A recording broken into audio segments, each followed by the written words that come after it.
So it was a beautiful day in the market. बहुत अच्छा खासा आज मार्केट पे हमें डाउनसाइड का मोमेंट देखने को मिला है। जो हम एक्सपेक्ट कर रहे थे मार्केट ने काइंड ऑफ वही एक्सपेक्टेशंस पे खरा उतरा है। कौन सा लेवल्स पे ट्रेड हुआ है वो हम डिस्कस करेंगे एंड देखेंगे कल, यानी कि last weekly expiry of bank Nifty, last weekly expiry, it will be emotional. तो वहां पे कौन सा इंपॉर्टेंट लेवल्स होने वाला है बैंक निफ्टी और निफ्टी का, माफ कीजिए ओनली बैंक निफ्टी। आज हम निफ्टी के बारे में बात नहीं करेंगे बिकॉज आज लाइमलाइट सिर्फ बैंक निफ्टी का होगा, तो ये वीडियो में हम देखेंगे। तो hey everyone, welcome back to my YouTube channel Bengal trader. I hope you guys are doing absolutely fine. मैं थोड़ा ट्रैवल कर रहा हूँ इसलिए मेन सेटअप पे वीडियो नहीं आ रहा है, फेस कैम ऑफ है। Okay, let's start with bank Nifty. देखिए बैंक निफ्टी 3 अक्टूबर से एक रेंज पकड़ के चल रहा है, एक रेंज पकड़ के चल रहा है, वॉलेटिलिटी शो हो रहा है, बहुत ज्यादा वॉलेटाइल है।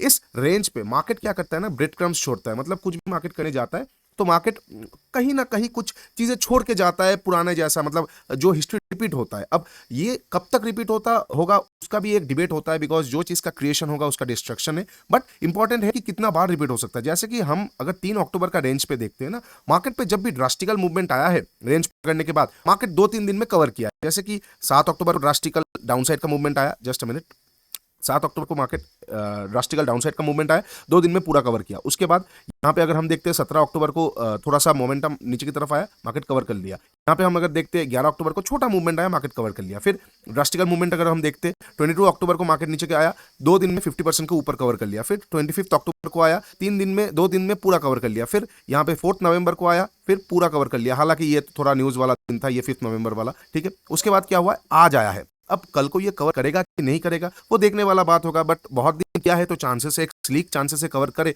और मैं इसलिए बोल रहा हूँ बिकॉज ऊपर में इक्वल हाइज है, तो जस्ट अ सेकंड, यहाँ पे इंटरनेट का बहुत ज्यादा इशू है, तो एक चांसेस रह जाता है कवर करने का। अब हम देखेंगे कैसे, अगर कवर करेगा भी तो कैसा कैसा इंपॉर्टेंट लेवल्स हो जाएगा, कौन सा चीजें हम डिस्कस करेंगे अभी। अच्छा, 15 मिनट टाइम फ्रेम पे मैंने आप लोगों के साथ ये चीज शेयर किया था कि अगर मार्केट, जस्ट अ मिनट, इसको पहले मैं हटा देता हूँ, जस्ट अ सेकंड।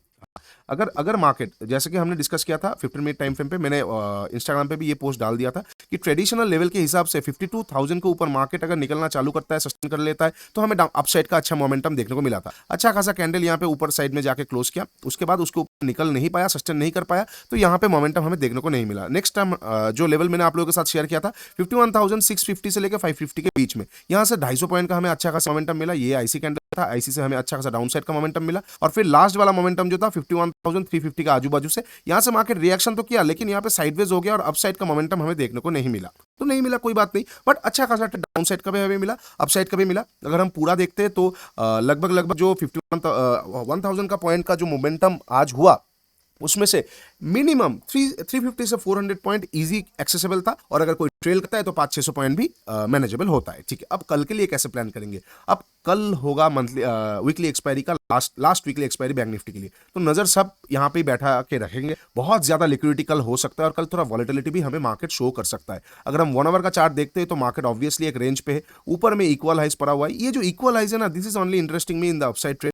अब कल को कैसे हम ट्रेड करेंगे, देखिए ये जो ट्रेंड लाइन लोगों को दिख रहा है, बिल्कुल दिख रहा है लोगों को ट्रेंड लाइन। अब बात ये है ना कि लोग इस ट्रेंड लाइन को तोड़ते हुए देखते ही ऐसा सोच सकते हैं कि थोड़ा सा पुट बीटीएस कर लिया, एसटीबीटी कर लिया, या फिर कल को खुलते ही शॉर्ट कर दिया। लेकिन आप अगर ट्रेंड लाइन को ठीक से देखेंगे, I am so sorry, internet का बहुत इशू रहता है हिल्स पे, तो मैं 15 मिनट पे समझाता हूं। अगर आप ठीक से देखोगे तो जो लास्ट 5 नवंबर का जो लास्ट मेजर लो था, मेजर स्विंग लो था, उसके नीचे कभी भी मार्केट अभी भी निकला नहीं है। हाँ, ट्रेंड लाइन तो तोड़ दिया है 1 आवर का चार्ट पे, अगर हम देखेंगे, जस्ट अ सेकंड, अगर हम ठीक से देखेंगे तो ट्रेंड लाइन तो जरूर तोड़ दिया है, बट कभी भी अभी भी वो जो मेजर लो है जो 50,800-900 के नीचे है, उसको तोड़ नहीं पाया है मार्केट। तो this is why I was saying कि मार्केट का जो मेजर मूवमेंट आएगा वो 52,000 के नीचे अगर डेली बेसिस पे क्लोजिंग दे दिया, हावरली बेसिस पे क्लोजिंग दे दिया। See internet, this is so frustrating, मैं ठीक से काम भी नहीं कर पा रहा हूँ, I am so sorry, oh God.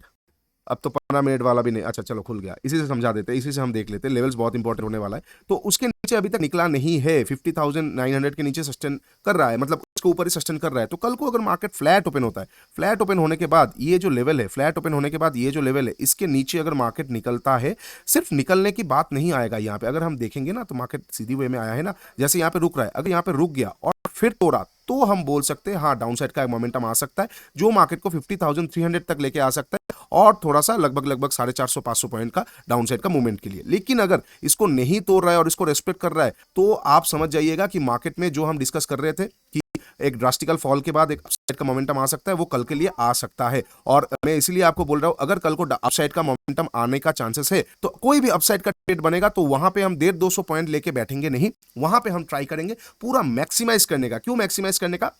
Because हमें तो मार्केट ने बता दिया है कि जब भी मार्केट ड्रास्टिकली फॉल होता है उसके बाद जब कवर करता है वो अच्छा खासा करता है। तो कल को अगर मार्केट ये लोग को रिस्पेक्ट कर दिया, ठीक है, दो तरह का सिनेरियो बन सकता है, जस्ट अ सेकंड, दो तरह का सिनेरियो बन सकता है। एक सिनेरियो बन सकता है कि लिक्विडिटी ले लिया, जस्ट अ सेकंड, एक सिनेरियो बन सकता है कि लिक्विडिटी ले लिया, और दूसरा सिनेरियो बन सकता है कि यहाँ पे मार्केट इसको रिस्पेक्ट कर दिया। अब ट्रेडिशनल सिनेरियो बन सकता है बिकॉज लोज अब शिफ्ट हो रहे, हायर लोज बन रहे, लेकिन ऊपर में जो हाइज है वो इक्वल हाइज बना के गया है, तो मार्केट हो सकता है कि मार्केट यहां से घूम गया। और एक सिनेरियो हो सकता है स्मार्ट लेवल की मार्केट इसका लिक्विडिटी ले लिया। अब दोनों का सिचुएशन से हायर टाइम फ्रेम है इसलिए लिक्विडिटी डिबेटेबल हो जाता है। तो कल को अगर मार्केट फ्लैट ओपन होकर नीचे आता है, मैं यहाँ पे बाई शॉर्ट बिल्कुल भी नहीं करूंगा, मैं वेट करूंगा। फ्लैट ओपन होकर मार्केट नीचे आएगा, अगर लिक्विडिटी का ट्रेड मुझे यहाँ से मिलता है, कोई भी यहाँ से लिक्विडिटी का ग्रैप का कोई भी बेयर ट्रैप का मुझे ट्रेड मिलता है, तो मैं यहाँ से ट्रेड करके पहला, देखिए फाइनल टारगेट तो इक्वल हाइस का हो जाएगा, लेकिन मैं डायरेक्टली तो वहां पे बैठा नहीं रह सकता। Why? Because this is option. जैसे कि यहाँ से लेके यहाँ तक का जो रैली है, अगर मैं इक्वल हाइस तक बैठा रहता तो क्या होता, मैं मुझे पूरा नुकसान हो जाता ना। सिंपल सी बात है, फ्यूचर नहीं है ये, बिटकॉइन नहीं है कि 60,000 पे ले लिया, 88,000 चल रहा है, कितना चल रहा है अभी, अराउंड 86,000 के आसपास चल रहा है, तो वैसा तो नहीं चलेगा। तो हमें टैक्टिकली प्ले करना पड़ेगा। टैक्टिकली हम कैसे प्ले करेंगे? लिक्विडिटी ग्रैब हो जाएगा, पहले तो 1:3, फिर कॉस्टिंग पे लगाना है, 1:3 कॉस्टिंग पे लग गया, फिर ट्रेल करते चलना है, आरआर ट्रेल करेंगे, और उसके बाद ट्राई करेंगे जब तक इसको होल्ड कर पाए एटलीस्ट 50,000, 51,000, उसके बाद धीरे धीरे 52,000, उसके बाद फाइनली इक्वल हाइज। अगर देना होगा वो दे देगा, नहीं देना होगा तो वो कुछ पैसा देके हमें जरूर देके चला जाएगा। ठीक है, ये हो जाएगा फ्लैट ओपन होकर। अगर मार्केट नीचे आता है, नीचे की तरफ आता है, जस्ट सेकंड, नीचे की तरफ आता है और लिक्विडिटी ग्रैब या बेयर ट्रैप मिलता है। अच्छा, अगर मान के चलते मार्केट फ्लैट ओपन हुआ और यहाँ पे टाइम बिताना शुरू हो चुका है, फिर लिक्विडिटी ग्रैब आएगा। अब मैं क्वांटिटी कम करूंगा बिकॉज इतना टाइम बिता चुका है ना, हो सकता है वो लिक्विडिटी ग्रैब ना करे और ये प्राइस एक्शन बना के नीचे की तरफ आ जाए, तो मैं यहाँ पे ग्रैब पे क्वांटिटी कम लूंगा। अगर रिएक्शन आया तो ठीक है, अगर प्राइस एक्शन आ गया तो ठीक है, थोड़ा सा शॉर्ट कर सकते हैं हम 50,300 तक का टारगेट के लिए। ठीक है, ये हो जाएगा इनकेस अगर फ्लैट ओपन होकर मार्केट नीचे की तरफ आता है। अब अगर मार्केट फ्लैट ओपन हुआ, just a minute, flat open होने के बाद oh my God, flat open हुआ, फ्लैट ओपन होने के बाद अगर मार्केट अपसाइड की तरफ रवाना होता है, मान के चलते फ्लैट ओपन हुआ, फ्लैट ओपन होकर मार्केट ऊपर की तरफ शिफ्ट हो जाता है, तो कहां पे कैसे ट्रेड करना है? बिकॉज मार्केट यहाँ पे देखिए, अगर आप यहाँ पे इम्परफेक्ट स्ट्रक्चर को भी ड्रॉ करेंगे 15 मिनट टाइम फ्रेम पे, लोअर टाइम फ्रेम पे, तो कहीं ना कहीं कैरेक्टर पे चेंज तो लोअर टाइम फ्रेम पे 51,360 के ऊपर ही देखने को मिलेगा। अगर कैरेक्टर पे चेंज मिलता है तो ऑब्वियसली एक इंपरफेक्ट ऑर्डर ब्लॉक से कहीं ना कहीं लिक्विडिटी लेके हम ट्रेड कर सकते हैं। जो लोग चैप्टर पे है वो लोग इजीली समझ जाएंगे मैं क्या बोलने की कोशिश कर रहा हूं, तो एक अच्छा ट्रेड बन सकता है। नेक्स्ट लिक्विडिटी यानी 50,000, 51,900 तक का लेवल के लिए फिर we will trail according to the RR. ठीक है, अच्छा, इनकेस अगर फ्लैट ओपन होकर डायरेक्टली ऊपर चला गया,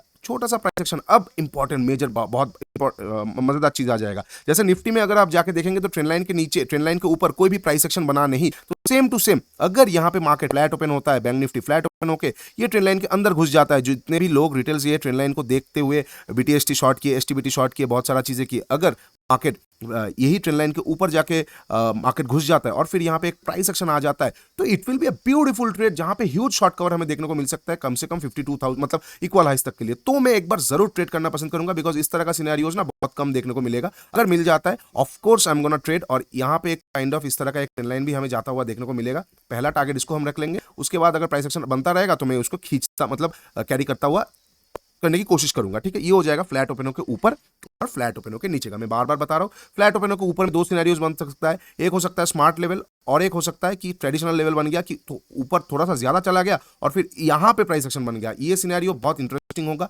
यहां पे आपका आरआर 1:45 नहीं मिलेगा बट पॉइंट ज्यादा मिलेगा, और ये सिनेरियो पे आपका आरआर 1:677 भी मिल सकता है, बट पॉइंट तक आप शायद होल्ड नहीं कर पाएंगे, शायद मैं भी होल्ड नहीं कर पाऊंगा बिकॉज वॉलेटिलिटी मतलब चलता रहेगा। ठीक है, अच्छा, अब अगर मार्केट गैप अप और गैप डाउन ओपन होता है, गैप डाउन कहां पे ओपन होता है? इस लो के नीचे गैप डाउन ओपन हो जाएगा। मैं फर्स्ट हाफ को देखना पसंद करूंगा, मैं बार बार बता रहा हूं, बिकॉज लिक्विडिटी कल थोड़ा सा ज्यादा हो सकता है। बहुत लोग, जो लोग बैंक निफ्टी शायद करते भी नहीं, वो लोग भी एक सेंटिमेंटल वैल्यू पे चलो आज लास्ट वीकली एक्सपायरी है एक बार कर ही लेंगे, वो चीज से भी मार्केट पे लिक्विडिटी आ सकता है। तो मैं फर्स्ट हाफ में देख लूंगा अगर गैप डाउन 50,007 लगभग 850 के नीचे ओपन हो रहा है, बहुत बड़ा गैप डाउन ओपन हो रहा है, तो ऑफकोर्स प्रॉफिट बुकिंग सेटअप पे बाई कर सकता हूं। प्राइस एक्शन आएगा तो ठीक है, हंटिंग कोई मेथड आ जाए गया, कोई भी कॉन्ट्रैक्ट आ गया तो ठीक है, अदरवाइज सेकंड हाफ में देखना पड़ेगा। अब अगर गैप अप ओपन होता है कहां पे, देखिए यहां पे एक आईसी सेटअप हमें मुझे दिख रहा है, जस्ट अ सेकंड, ये एरिया के आसपास लगभग 51,000 ये एरिया के आसपास एक आईसी दिख रहा है। तो अगर मार्केट गैप अप ओपन होता है, आईसी के आसपास से शॉर्टिंग का कुछ अपॉर्चुनिटी मिलेगा तो मैं जरूर ट्रेड करूंगा। अच्छा, और एक चीज, फ्लैट ओपन को ऊपर पे आईसी पे एक बार जरूर छोटा क्वांटिटी बुक करके फिर नीचे से कवर अप किया जा सकता है, बिकॉज ये एक आईसी है तो रिएक्शन तो आ ही जाएगा। मैं इस पे बात नहीं कर रहा हूँ because I think you guys know about ISIS. Okay, अच्छा, ये हो जाएगा गैप अप पे। इनकेस अगर गैप अप यहाँ पे ओपन हुआ फिर नीचे आ गया तो पीडीसी के आसपास से एक बार बाई किया जा सकता है। मैं तो प्रेफर करूंगा कि पीडीसी पे हल्का क्वांटिटी, और जैसे ट्रेंड लाइन के अंदर फिर से घुस जाएगा, मैं यहाँ पे कुछ और क्वांटिटी और प्राइस एक्शन एक बार आ गया तो फुल क्वांटिटी लेके मैं डायरेक्शनल जा सकता हूँ, या फिर हो सकता है मैं नेक्स्ट एक्सपायरी का ले लूँ। But again it will depend everything on how the liquidity is playing out. अच्छा, बहुत बड़ा gap up, I will completely ignore the market. ठीक है, इसके बाहर का कुछ भी लेवल्स अगर आएगा तो मैं रेडी नहीं रहूंगा, मैं थोड़ा हल्का क्वांटिटी से ही करूंगा। आपको भी बोलूंगा कल वीकली एक्सपायरी होगा लास्ट बैंक निफ्टी के लिए। Of course it is a emotional thing, क्योंकि हम बैंक निफ्टी से ही भरे हुए सब लोग, मतलब जितने भी लोग 4-5 साल से ट्रेडिंग कर रहे हैं, they know the value of bank Nifty, क्योंकि तब हमारे टाइम पे फिन निफ्टी नहीं था, सेंसेक्स नहीं था, मिड कैप नहीं था, बैंक एक्स नहीं था, ठीक है, ये सब नहीं था। तो हम जो भी थे बैंक निफ्टी और निफ्टी को करके ही भरे हुए, और निफ्टी में तब वॉलरेटिलिटी इतना कम था कि we had to do bank nifty, and it is really emotional for us कि बैंक निफ्टी का कल वीकली एक्सपायरी का लास्ट डे होने वाला है। We will see how it plays out, but again everything depends on our trading style. Bank nifty जाएगा तो Nifty आएगा, निफ्टी जाएगा तो कुछ और आ जाएगा, but at the end of the day it's us our capital that we have to protect at any cost. चलिए, वीडियो अच्छा लगा है तो do like share and subscribe. नीचे इंस्टाग्राम और टेलीग्राम का लिंक दिया हुआ है, जाके जरूर चेकआउट कीजिए। मेंटरशिप प्रोग्राम का भी लिंक दिया हुआ है, जाके जरूर चेकआउट कीजिए। बहुत पॉकेट फ्रेंडली प्राइस में आप लोगों के साथ बहुत सारा चीजें मैंने शेयर करके रखा है। आज के लिए इतना ही, टेक केयर, बाय बाय। तब तक के लिए ट्रेड स्मार्टली।